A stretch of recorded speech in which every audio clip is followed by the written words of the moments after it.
আলাইকুম। আমার নাম রুহি আফিয়ান। আবৃত্তি করছি আদর্শ ছেলে। লিখেছেন কুসুম কুমারী দাস।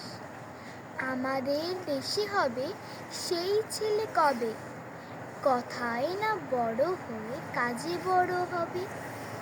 মুখে হাসি, বুকে বল, তেজে ভরা মন, মানুষ হইতে হবে এই তার পণ।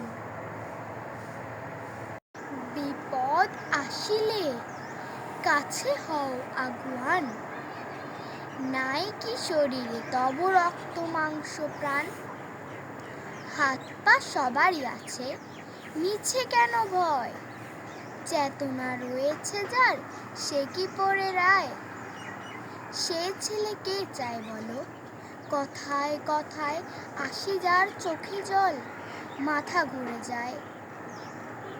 সাদা প্রাণে হাসি মুখে করো এই পণ, মানুষ হইতে হবে মানুষ যখন। কৃষকের শিশু কিংবা রাজার কুমার, সবারই রয়েছে কাজ এই বিশ্ব মাঝার। হাতে প্রাণে খাটো সবে, শক্তি করো দান, তোমরা মানুষ হলে দেশের কল্যাণ।